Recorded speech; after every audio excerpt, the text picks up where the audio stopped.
What would you say is a belief for you that you had to break in order to be the person that you are now?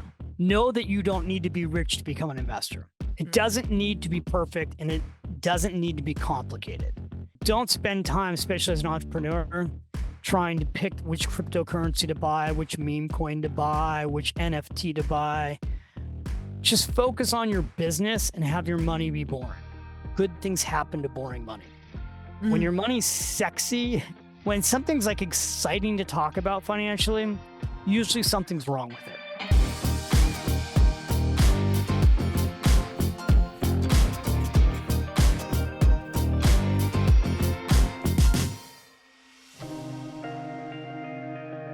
David, welcome to the podcast. Thank you so much for coming on. Thank you for having me. I'm really thrilled to be here. I'm so excited. Well, last time I saw you was in Florence, and you have this beautiful, for anyone who can't see, you have this beautiful Florence background that I'm getting to look at.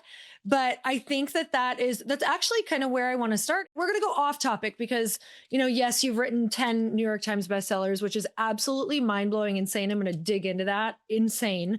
But you live in Florence now, David. What would you say are your top 3 favorite things about living in Florence?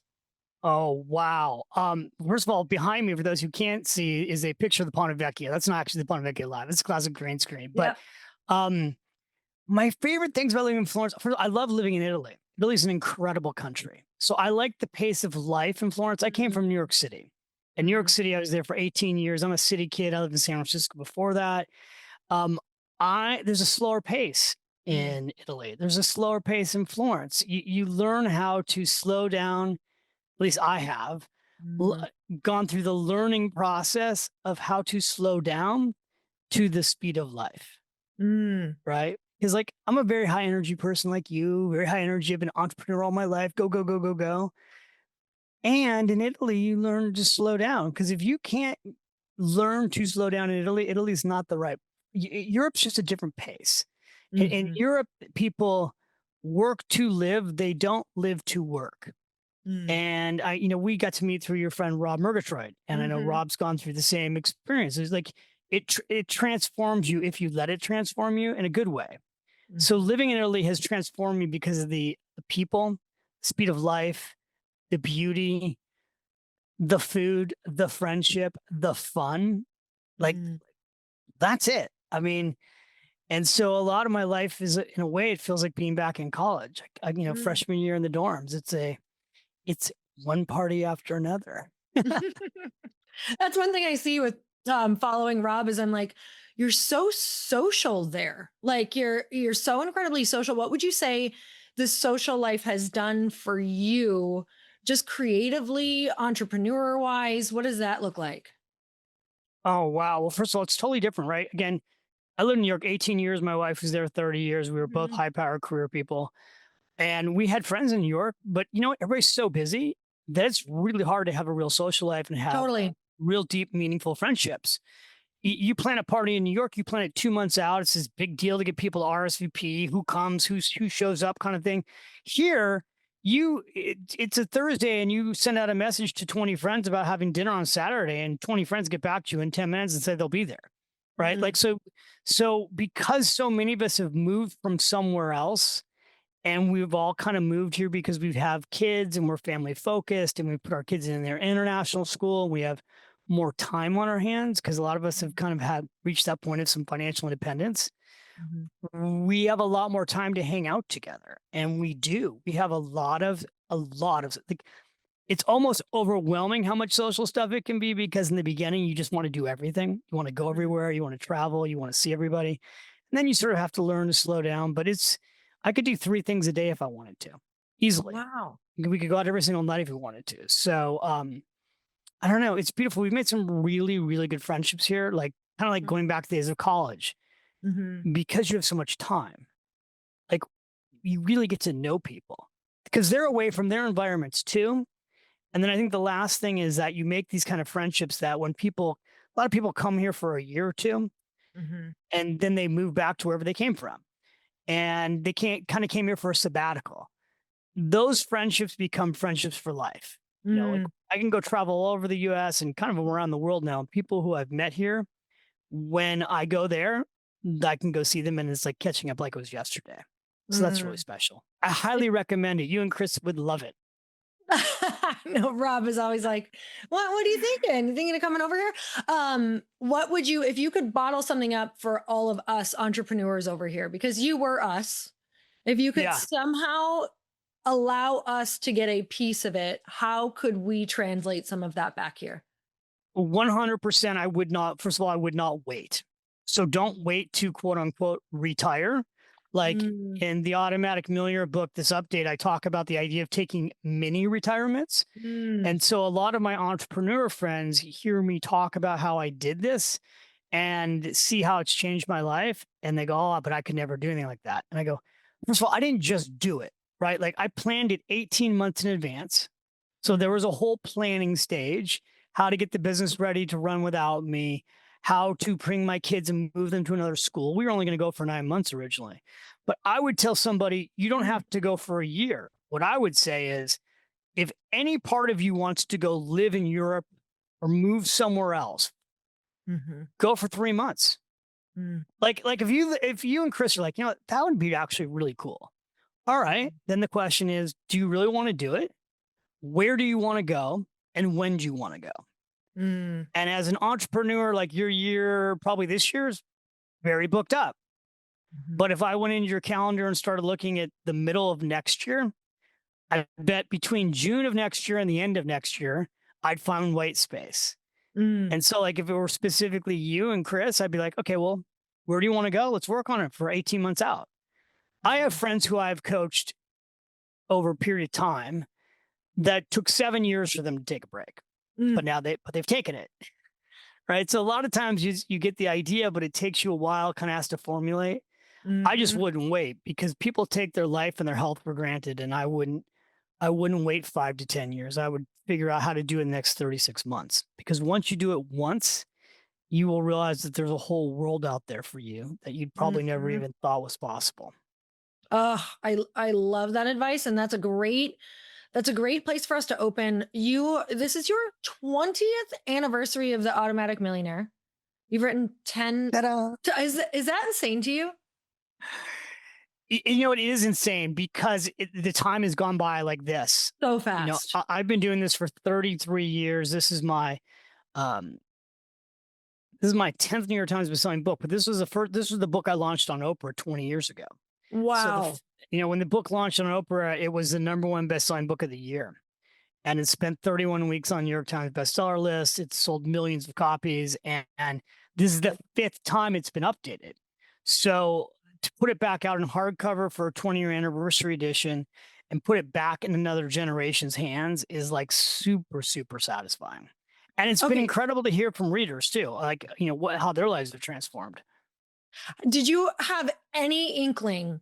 Like, tell me just the process leading up to this. So, this is insane to me that it's now updated the fifth time as well. And the reason for that is because so much has changed while so much has also stayed the same, which we're going to dig into that. But it is crazy that a book on money that you wrote 20 years ago, and even though there's updates, is still like people there's so much wisdom in this book that's so life changing. Like, where were you at when you launched this book? Did you know that this was going to be what it is? Oh, Lori, you ask such good questions because from an entrepreneur standpoint, like if I go back in time, I had Mhm. a very successful career at Morgan Stanley, Mm. and I was a financial advisor living in the Bay Area. And I'd written two books. I'd written my first book for women in money. It was called Smart Women Finish Yep. Rich. Yep. And that had Great book. started my career. That was like my whole mission in life. I wanted to teach 1 million women to be smarter about money so they could protect themselves, protect their families, and teach their kids about money. Like I had this Mhm. whole mission. And that was the beginning of my career and my business outside of Morgan Stanley was I created a financial education company to teach millions of women about money and ultimately did that and then create a program for couples in money. But in the beginning, it wasn't a real business. It was like I wrote Smart Women Finish Rich and I wrote Smart Couples Finish Rich. And I was a financial advisor Mm. running around the country trying to spread the message.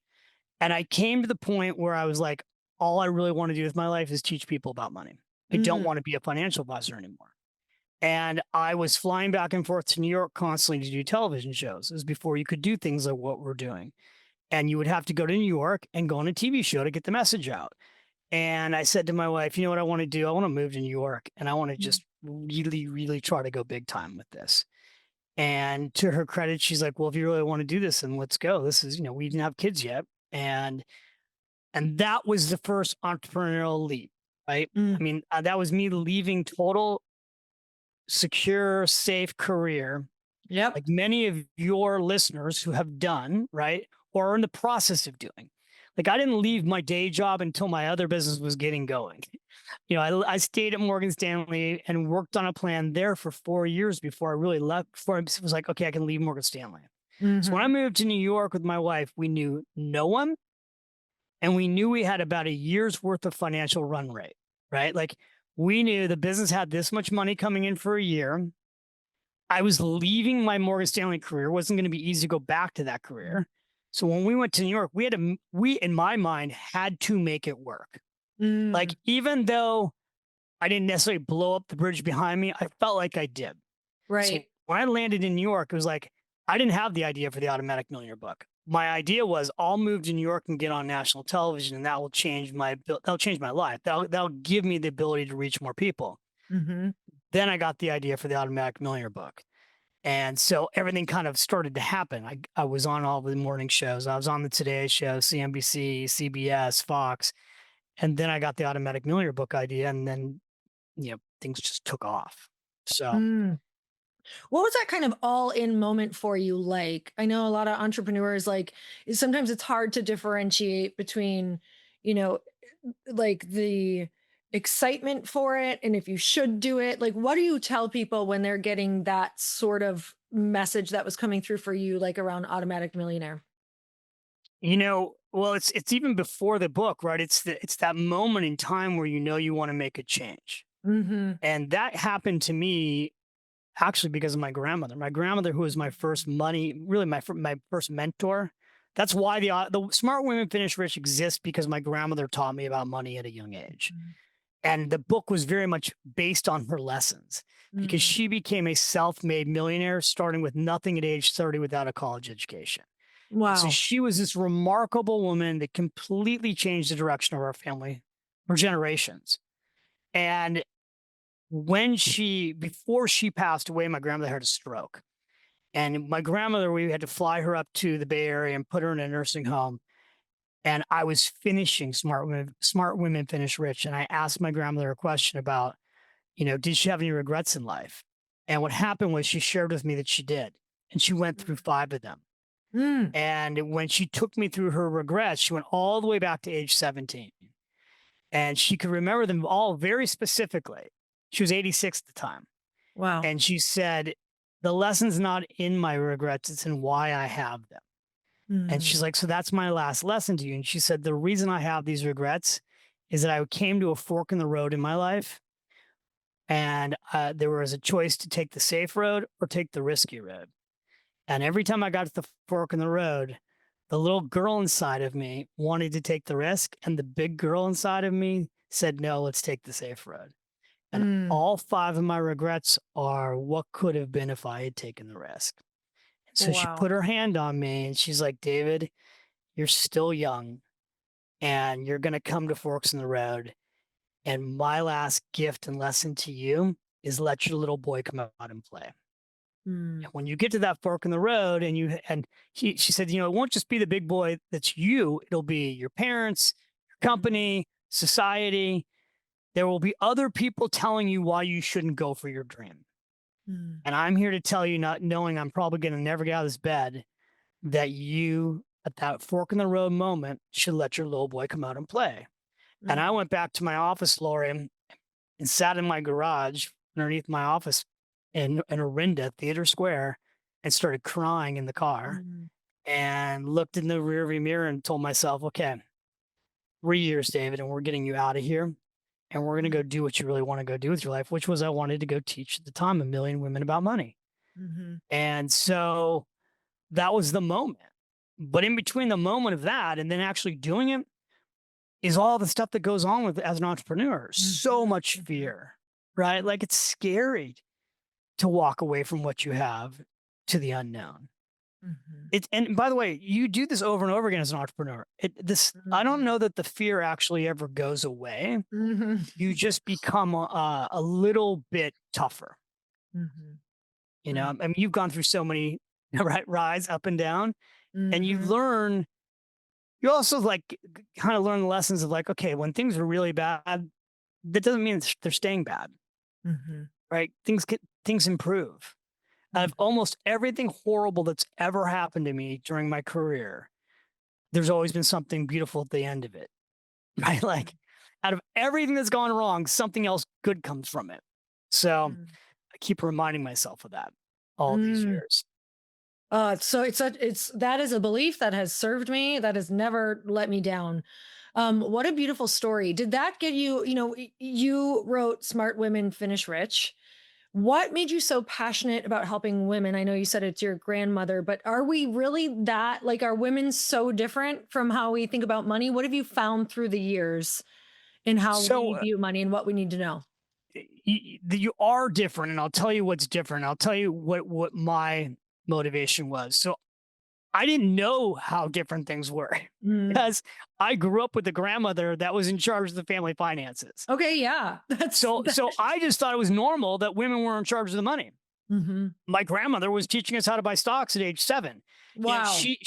she was in charge of the finances of my family, of her family. And then she taught my father how to invest and he became a financial advisor. I just thought this was I just thought this is how it operated. Mm. So I come into business with my dad, who's a financial advisor, and in the first month I sit in meetings with him.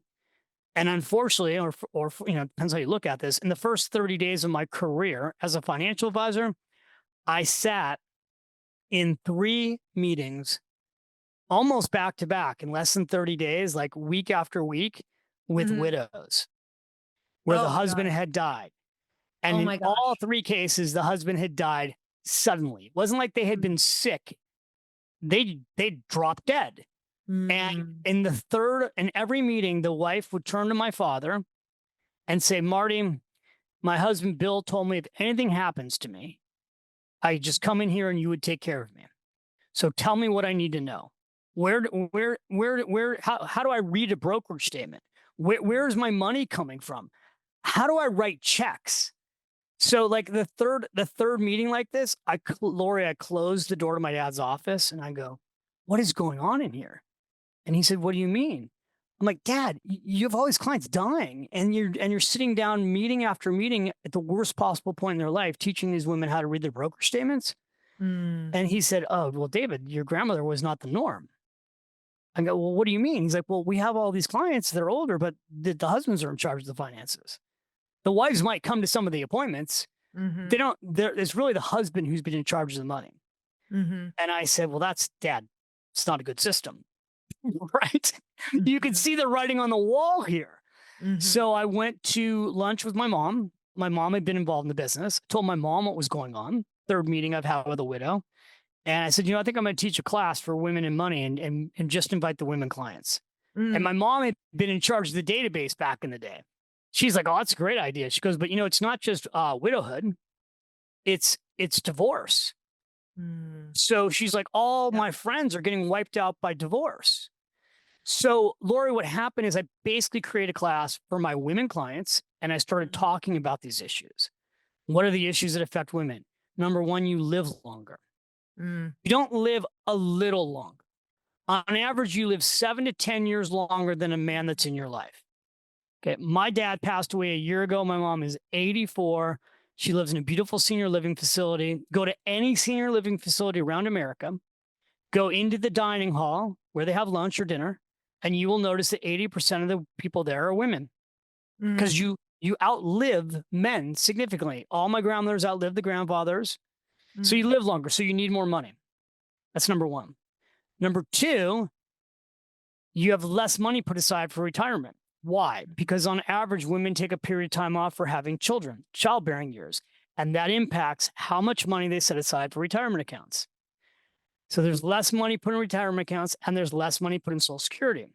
So women have financially less money set aside. Husband gets sick first.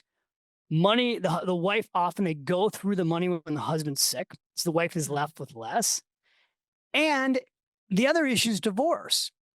When women and men get divorced, if you don't know where the money is, you don't get half. So women often have their income levels drop and their net worth drop following divorce, and a man goes up. So these are all the things I talked about for Mm. years. And my message to women has basically never changed, which is I don't care if you're married to the local bank president. I don't care who you're married to. You need to be in charge of your own finances. And today, what's different is women are staying single longer. More women are running companies. More women are starting businesses than men are. Mhm. And yet, often women still delegate the finances. Mhm. And if there's one thing you should never delegate in your life, it is your financial well-being. I'm Mm. here to tell you whether you're married, single, widowed, divorced, if you want to be powerful over your life, you have to be in charge of your finances. Mm. Period. Like, drop the mic, end the discussion. These are some of my last podcasts I'm doing. You have to be in charge of your money. You have to be in charge of your economy. And Mm. it's not enough to be a successful entrepreneur if you're not actually dialing in your finances personally. Mhm. And and so many entrepreneurs don't take care of their personal finances. Mm. What have you seen around when you start working with women or when this whole conversation started? Do you have to work with a lot of mindset first? What does that look like? Oh, it's a very good question. So in the beginning, when I first started doing these seminars, Mhm. they were our clients, right? So, Mhm. but they would bring friends. And women would get up in the room when I'm telling these stories and they would tell more stories. They go, oh, what he just said is totally true. And, and so the beauty of teaching set, well, you do women events, you know what this is Mhm. like. The energy in a room when it's just women without men is totally different Totally. because what happens is you share at a completely different level. You Mhm. bond differently. So for me, being the only man in a room, I was sort of just like, almost like a fly on the wall. Even though I was teaching in the front, I was also listening, right? Mhm. And so I think people who came to my events were already pre-selected. They came there because they wanted to be better with their money. Mhm. They came there because they knew that there was something they needed to do. I don't know that I meet many women that say, this isn't important. I think Mhm. I think 30 years ago, Mhm. there wasn't as much of a realization as how important it was. Mhm. And I think today, whether you're in your 30s, your 40s, your 50s, or your 60s, you've seen your mom go through financial issues. You've seen the impact financially of divorce. You've seen how women are living longer. You know these things are real issues. It's just often people aren't dealing with it. Mhm. And I think my experience has been women make better investors than men. They are way better at being long-term focused. They're not investing on tips in gambling. All the studies show women actually have better performance on investing. Mhm. And when women get involved managing their own money, they realize, this actually isn't that complicated and I can Mhm. totally do this. And then it's very empowering. Mhm. And then they tell their friends about it. Mhm. Yeah, it's one of the most empowering things. It's funny because it's one of the scariest things to look at if you haven't looked at it for some reason. I don't know why. It just is. And then once you start, it's like you don't ever want to stop because you realize everything comes from that. You can do so much with money. So I know throughout your career and throughout your life, you have probably changed the way that you perceive money based on all of your life experiences and what you've learned and what you've gone through. But I know that when you and I got to meet in person in Florence, I was a part of Rob Murgatroyd and Kim Murgatroyd's mastermind, and you were coming in to speak, and you had just gone through a pretty life altering experience that kind of changed the way that you looked at money, and you almost weren't able to come. Can you kind of tell me about that? Yeah, well, first of all, that was such a special small event to meet you at. And I had just really recently had met Rob and Mhm. he had asked me to come and talk to that event as really like as a friend, as a favor. Yeah. And I had said yes, but I had almost died and been in the hospital a couple months right before. I had gotten meningitis and ended up in the hospital and for 17 days, was in a coma for 4 days. Oh my God. So, when I came out of the hospital, first of all, I wasn't all better by the time I saw you. I was able to able to be there, but I wasn't fully, my brain wasn't Yeah, you didn't fully feel turned great. back on again. Hmm. And, I have always talked about the idea that you should live your life to the fullest now. 2026 is the year that you launch your business. It's the year that you've become the boss, you become the leader. That idea that you have that has been eating at you forever, that just will not leave you alone, is going to come to life. Maybe it's something that someone tells you should always sell, or a store you've already designed in your head. And with Shopify, 2026 is when you finally make it happen. Shopify gives you everything you need to sell online and in person. Millions of entrepreneurs have already made this leap from household name to first-time business owners just getting started. You guys, I use Shopify for Glossy. And I remember when they sent me my little shopping bag celebrating my 10,000 sales, and I literally cried because I was so scared to take the leap, and I'm so glad that I did and that I use Shopify. It gives you all the tools to easily build your dream store. You can choose from hundreds of beautiful templates that you can customize to match your brand. Setup is fast with Shopify's built-in AI tools that write product descriptions and headlines and help you edit photos. So marketing is built in too. You can create email and social campaigns that reach customers wherever they scroll. So as you grow, Shopify grows with you. You can handle more orders, expand to new markets, and do it all from the same dashboard. In 2026, stop waiting and start selling with Shopify. Sign up for your $1 per month trial and start selling today at shopify.com/happy. Go to shopify.com/happy. That's shopify.com/happy. Hear your first cha-ching this new year with Shopify by your side. You know how much sleep affects everything from your mood, your energy, and you hear me talk about this with skin all the time. But let's be really honest, unwinding at night for entrepreneurs and anyone who's listening to this podcast is probably pretty challenging because we love to replay the day and think of our big goals and all of the things that we want and need to be doing the next day. That's why my nighttime routine has become a non-negotiable. It's become super sacred to me. And I've been using Osea products, and their Dream Collection has completely up-leveled how I wind down at night. Their Dream Night Serum and their Dream Night Cream are clinically tested formulas powered by bioretinol, and they're designed to reduce the visible effects of stress on your skin while you sleep, which I really need right now. I wake up feeling like my skin actually got to rest. It feels softer, it feels smoother, and it feels really nourished. And as someone who struggles with really dry skin, I love how rich and creamy these feel without being heavy. So my nightly wind down ritual isn't just about skincare. It's about creating a sense of serenity at the end of the day. So it's choosing products that work while you sleep. And this helps me slow down, settle in, and take care of myself, because skincare really is self-care. And I am also obsessed with the scent of these. And I'm excited to share that Osea just launched their newest product in the Dream Collection, the Dream Bioretinol Body Serum, which is a full body overnight treatment that visibly de-stresses the skin with a blend of bioretinol, red seaweed, magnesium, and lavender, which is why I love the smell. It helps reduce visible dryness and dullness, improves elasticity, and leaves your skin feeling softer and smoother by the morning. This is absolutely becoming a core part of my body care routine in 2026. So give your skin a rest with clean, clinically tested skincare from Osea. And right now we have a special discount just for our listeners. Get 10% off your first order site-wide with code EARN at OseaMalibu.com. That's OSEAMALIBU.com. Are you ready to take your business marketing to the next level? Meet Brevo, the all-in-one marketing and CRM platform built to help you connect with customers, boost engagement, and grow your business smarter. With Brevo, you can manage all your customer interactions in one place, nurture leads with their built-in CRM, reach your audience through email and SMS, and keep them coming back with powerful automations. But here's where it gets really exciting. Meet Aura, Brevo's AI assistant. Aura helps you craft smarter campaigns by suggesting personalized content, optimizing send times, and even analyzing performance data to help you improve your strategy in real time. It's like having a marketing expert on your team 24/7. And of course, Brevo offers advanced analytics, seamless integrations, and AI-driven personalization, everything you need to create multi-channel campaigns that hit the mark every time. Get started for free today or use code HAPPY50 to save 50% on starter and standard plans for the first 3 months for an annual subscription. Just head to www.brevo.com/happy and take your marketing further with Brevo and Aura.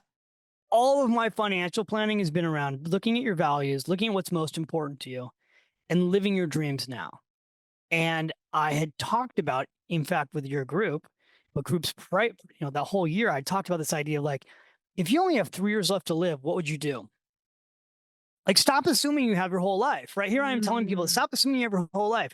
Ask yourself, if you had 3 years left to live, what would you want to do? What would you regret mm, not doing? Then ask yourself, what if you had a year to live? What would you regret not doing? And do those things. And I was already living that life. That's why we lived in Florence. That's mhm, why I've done so many things I've done is because I've constantly asked myself that question. And almost dying in my 50s was like another reminder of like, mm, truly don't wait to live your best life. That's the spiritual side. On the business side and the financial side, I had the whole wake up call of like, whoa, like I've been managing my money, our family's money. This is what I do for a living. Of course I've mhm, managed our own money. And Alicia my wife was completely uninvolved. She knew the money was there, but she's exactly what I talk about in my books. mhm, Had I died then, she would not have known who she wouldn't have wanted to manage the money. She would have had to go out and find a financial advisor. And so my realization in the hospital was, and people should ask themselves this question: if my partner died tomorrow, what do I need to know about the finances? And the mhm, answer is everything. mm, And everything, especially when you have your own businesses. Like you and Chris both you have separate businesses. mhm, What would Chris need to know about your business? What would you need to know about the business? What would he need to know about the finances? What would you need to know about the finance? Everybody needs to run these fire drills. And so when I ran that fire drill, being in the hospital, not sure how long I'm going to be in the hospital, not sure if my brain was going to turn back on, not knowing the password to my phone, my mhm, computer, my bank account, none of that was coming back to me. Um, Once I got out of the wow, hospital, I fixed everything. We hired a financial advisor. I engaged my wife in the process of hiring a financial advisor. She now gets involved in all the calls with the financial advisor. We redid our will. We cleaned up our trust. We cleaned everything up as it really should have already been, but I wasn't expecting to get sick at 55. Right. mhm, And, in Smart Women Finish Rich, I talk about the average age of widowhood is 59. mm, 59, and wow, I am 59, and I've had 3 best friends, Lori, 3 true best friends. My best friend 2 best friends from high school and my best friend from college, my roommate, they've already passed away. wow, 3 guys passed away mm, under the age of 59. So, one thing I wanted to say, because I know most of your listeners are women, is like, these mhm, things really matter, actually. mhm, Like if you were going to end this podcast and we said nothing else and you just were like, what, if you're married, what would I need to know if my husband died tomorrow? mm, You would mhm, need to know everything. mhm, yeah, And yeah, it's Smart and Finish really Rich is like a Bible. You can take it out, you can open it up, and you can literally go through it like a manual. Like this is all the stuff you need to know. Um, Sorry, I cut you off. no, I love it. Every book is a masterclass, and I think that's the great thing about, especially you re-releasing this is you can sit and get get a masterclass in Automatic Millionaire and Rich Women Finish or Smart Women Finish Rich. But what would you say is a belief for you or a belief from when you grew up that you had to break in order to be the person that you are now? Like a money belief. Oh, wow. Such a good question. I can tell you exactly. Okay. I believed when I was young that if I made more money, then I would be rich. I Mm, believed the myth that you had to make more money to save and invest. mhm. So when I came out of college, first of all, I was in credit card debt, like so many Okay. people. But I came out of college and I was in commercial real estate and I was being paid like $1,200 a month, right? It was a draw Mhm, against commission. And I thought if I can make $50,000 a year, mhm. I'm gonna be rolling. Yep. And then I made $50,000 a year and I was not rolling. I was like, well, of course, Lori, it's not enough money. I need to make Mhm, 75,000. mhm, But when I made 75, I spent 85. mm, And then I'm like, well, of course, it's not enough. I need to make 100. And then I got to 100 and I still was spending everything I made. Mm, That's actually when I met the McIntyres that the Automatic Millionaire book is based off of. This mm, ordinary couple that came into my office able to retire in their early 50s, and their income was $53,000 that year. And they had total financial freedom. And here I am, this kid who's making a bunch of money, and I'm still living paycheck to paycheck. So I was under the mistaken belief that you have to make more money to save more money. And that's what a mhm, lot of people think. And I can tell you that you can be broke on any income. mhm, You have to make the decision to change the way money flows to you.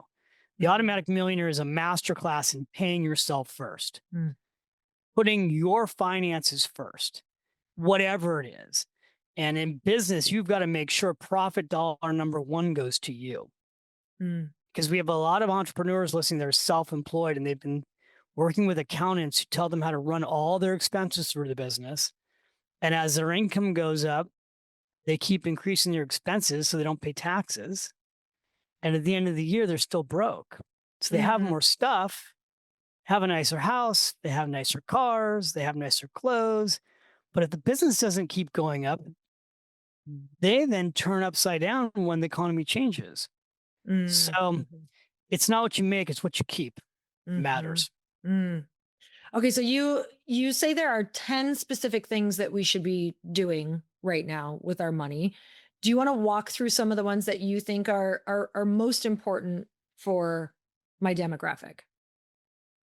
Yeah, absolutely. Well, gosh, we've covered so much stuff actually as a at pre leading up to this. But so Mhm, I would go. I wrote some of these things down so I don't miss anything. Number one, decide what you want.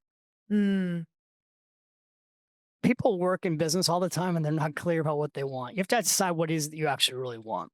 yeah. What is it that you want? What is it you want? Why do you want it?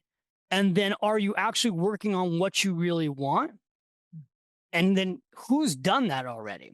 Mm, Because you don't have to figure out everything on your own. Like you teach master classes, right? You've got networking. Like the best way to learn faster is to learn by people who've done what you want to do already. But you have to mhm, get clarity around what it is you really want to do. This is the mindset part. I fundamentally believe in manifesting, but my whole career has been about manifesting. But manifesting is not sitting on the couch with a, okay, I want this. It's actually you have to move your feet, mhm, mhm, right? Like the only way ideas actually come to fruition is if you work on them. So mhm, the mindset part of it is that. Now, if I break into the money issues, these are the things you have to do. Okay, I have 9 of them here. Number one, these are not sexingly spit. So okay. So number one is you need a will. You need a will or living trust. mhm, So 60% of the people listening today, because it's just a statistical average, 6 out of 10 Americans don't even have a will. mm, So you need a will. mhm, You need a living trust, depending on the state that you're in. If your will is over 5 years old, it needs to be updated. Most people do wills when they have kids, and their will now is 10 or 15 or 20 years old. It's mm, almost, and in many cases, it's useless. So you have to have a will. Number two, you need your beneficiaries. I'm giving you like real concrete things here. You need your mhm, beneficiaries updated and correct on your IRA accounts, your retirement accounts, and your insurance policies. mm, If you've gone through a divorce and you haven't updated your beneficiaries, there's a really good chance you've left somebody on, like your ex-husband, who shouldn't be the mm, beneficiary. mm, Can't tell you how often I see that. Okay, number two, you need insurance if you have children. So if you are running a business and maybe your husband's running a business, but you don't have a large net worth yet that's liquid, you need to at least buy $1 million to $2 million term insurance policy to protect your family for a period of time. Super cheap. Go online, Google how to buy term insurance. But you need a protection plan for mm, your family in case one of you passes away. That was the ugly stuff that's boring. Important, but boring. mhm, Third thing you need is you need to document a box, a file folder, something that has all this information in it. mm, So, like in the case of when I was, in the hospital, my wife could actually go to a file folder that's sitting on my desk. It's the orange, binder with yep, everything. You need that. All right, now into the money stuff. Number four, you need to have a pay yourself first plan. So what mm, that means is you need to be paying yourself first at least 1 hour a day of your income. What you should be saving is 10 to 15% of your gross income off the top away in a retirement account outside of the business. So if you're self-employed at a minimum, you should be setting up a SEP IRA or a solo 401k plan, or if you're making a lot of money and you don't have employees, a defined benefit plan. I cover all of those things in the Automatic Millionaire, but you Mm, can be saving 10, 20, 30, 40, 50, even upwards of $250,000 a year tax deductible. And so you should be doing that. That's your pay yourself first plan. Now, after that, the next thing is you need to be paying yourself first automatically. And the money that goes in these retirement accounts should be invested in a combination of stocks and bonds. So the money's got to grow. In order mm, for it to grow, it can't be sitting in a money market account or CDs. So it mm, should be 70%, 60 to 70%. I'm giving you really specific stuff here. 60 to 70% stocks, 30% bonds. It's a balanced portfolio, super boring, but that boring portfolio over the last 100 years has averaged over 8% annually. And mm, even though you could be 100% stocks, I don't recommend being 100% stocks. You want to be completely diversified. And I recommend in the book index funds. So I walk through all the funds that you can buy. They're low cost. So you can do it yourself, or you can hire an mm, advisor to do it. But don't spend time, especially as an entrepreneur, trying to pick which cryptocurrency to buy, which meme coin to buy, which NFT to buy. Just focus on your business and have your money be boring. mm, Because when your money's boring, good things happen to boring money. When mm. your money's sexy, when something's like exciting to talk about financially, usually something's wrong with it. Just Yeah, I'm just telling you, like when you're at the I see cocktail that. I party and see that someone's telling happening. you, I got this thing for you. Oh my God, I made all this Uh-huh. money. And like, yeah, then tell me about it in 5 years and let me know how it turned out for you. Um, Uh-huh.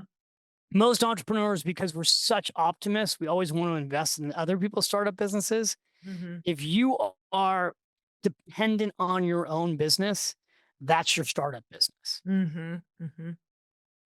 Every time I get on stage with my entrepreneur friends and we have conversations about investing in other people's startups, and I go, how'd it work out for you? Right? Like I've invested in so many companies, but most of my money's been invested in publicly traded Mm. companies. Mhm. So I think keep the focus on your own business, use your own capital to keep growing your own business. One of the things I tell you is debt. Mm.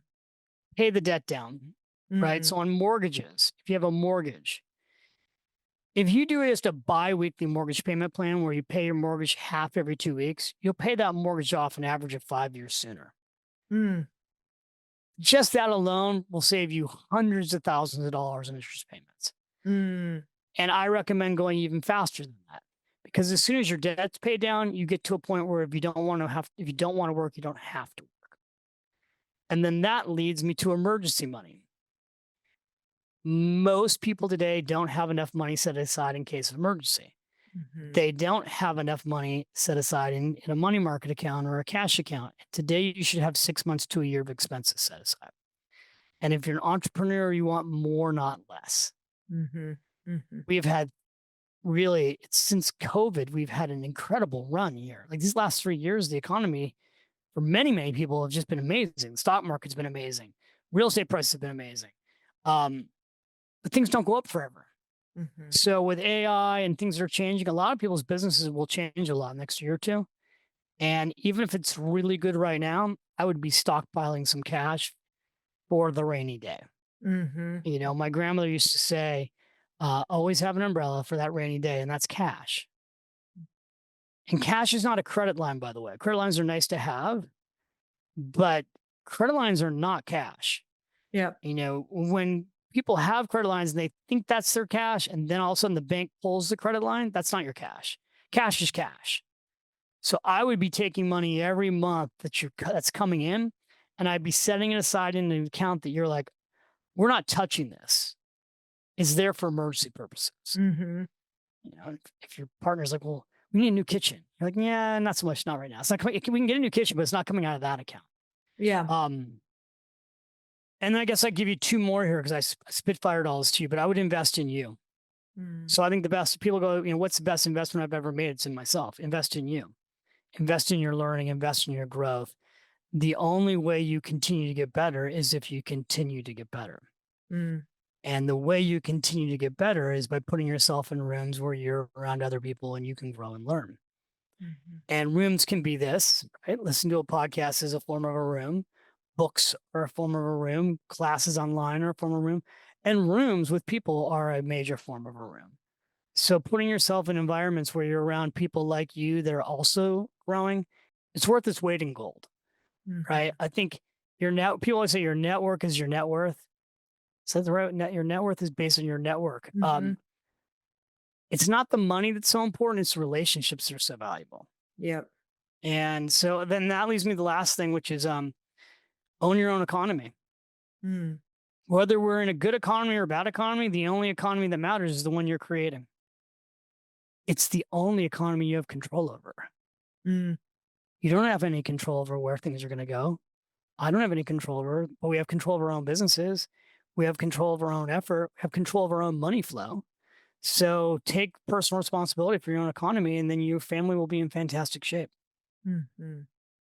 Oh, those are so good. What would you say for somebody who is just like, this is kind of a new conversation for them and they're like, "Oh my god, I need to get my finances in order." And maybe they don't have anything saved. Is there one of those that you would say to focus on? Or we should Oh, probably just well, read your book, but yeah. I mean, the Automatic Millionaire is the beginning stage. yeah. Like you open up the Automatic Millionaire, it's a book you can read in literally like 2.5 to 3 hours, and it walks you by the hand step by step. And the steps Mhm. are, first of all, pay yourself first Mhm. automatically, 1 hour a day of your income.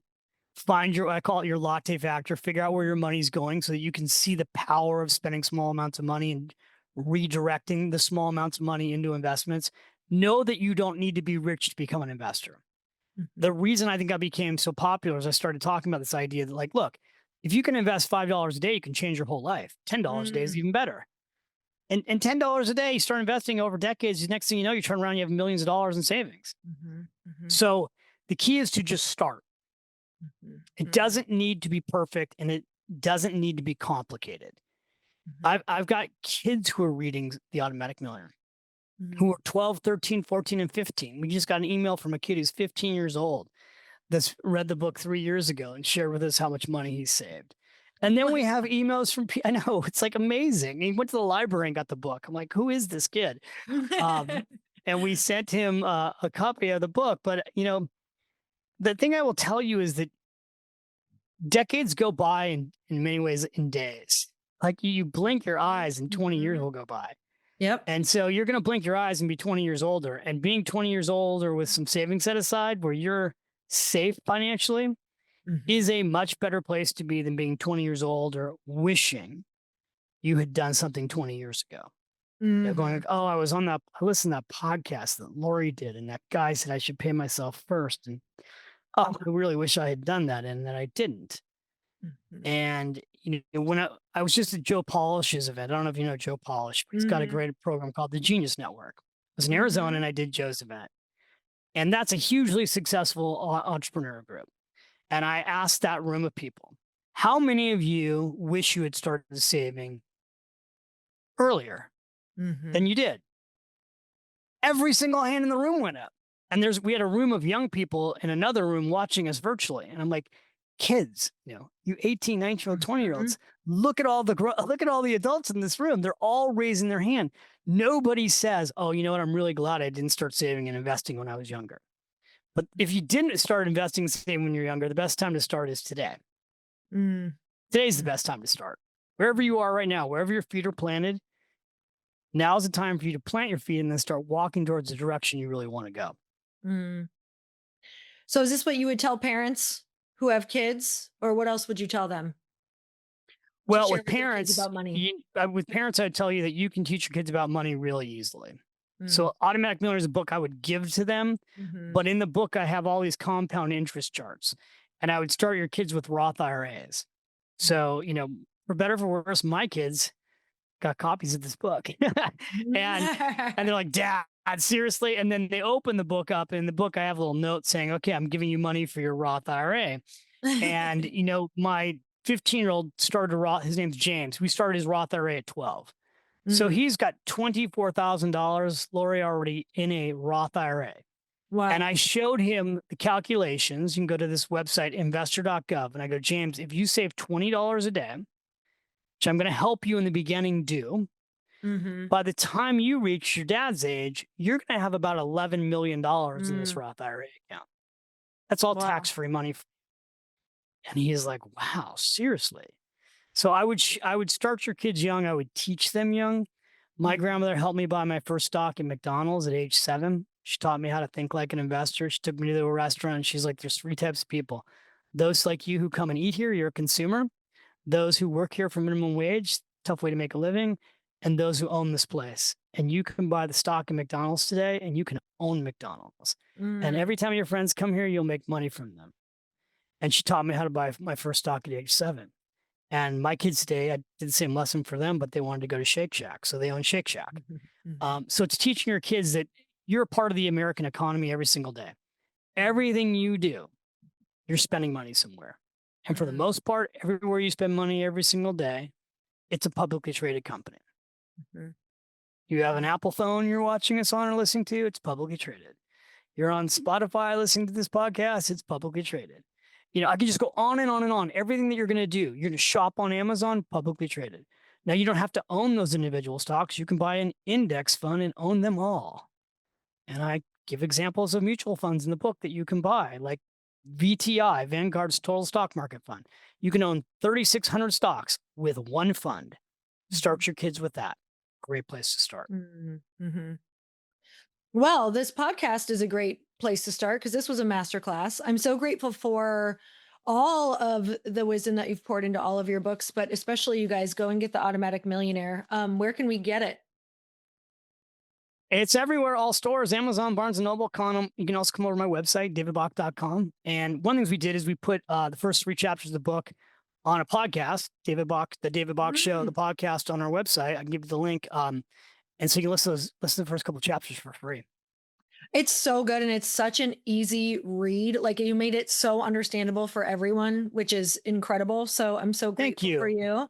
Yeah, it's Thank really you. wonderful. Any last words that you want to leave with people? I know that this is also you keep saying this is like your farewell tour. So, how I is that know. feeling?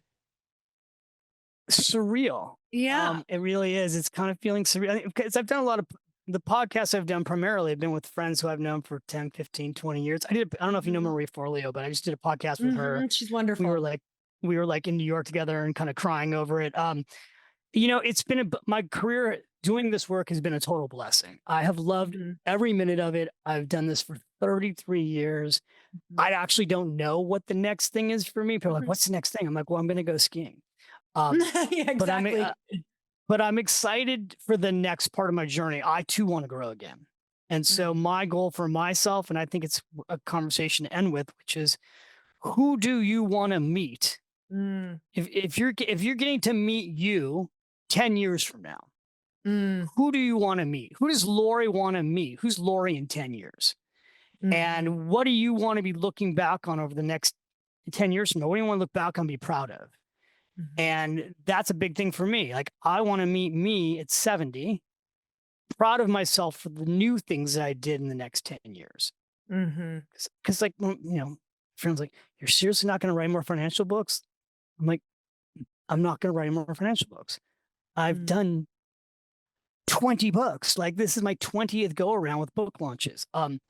I might write other books, but they won't be financial books. I want to meet Mhm. me as a new version. So I think ask yourself, give yourself some quiet time here in the new year. Get quiet. I've been talking on something, but get quiet. Go somewhere and get quiet for an hour or two. Mhm. And then ask yourself, 10 years from now, who do you want to meet? Mhm. What does she look like? What does Mm. she look like? Because I know most of your listeners are women. What does she look like? What is she doing? Where is she living? Who is she friends with? Because if you don't think about what it is you want to look like in 10 years from now, then it's just random chance what it looks like. Mhm. And I'm just a huge believer in designing your life. Mm. Because even if it doesn't turn out the way you hope it will, the adventure that you get to have trying to have it go that direction, that's where all the juice of life is. Oh, so good. Well, that is, I mean, now now we have what we're going to do after this. That is like literally so much to think about, but It is, I think that's a question most people don't ask. And you are so right that I started doing that like very regularly.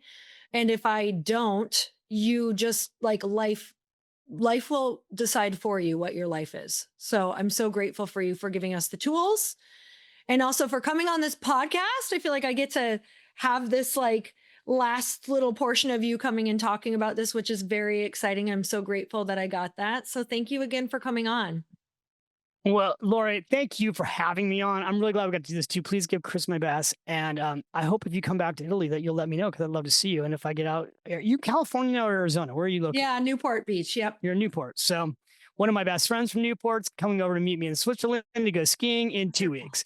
Oh Um, my gosh, so s- fun. yeah. So next time I'm in Newport, I'll let you know. Okay, wonderful. And I will do the All right. same. All right. Thanks. Thank you Take so care. Have a great much. day.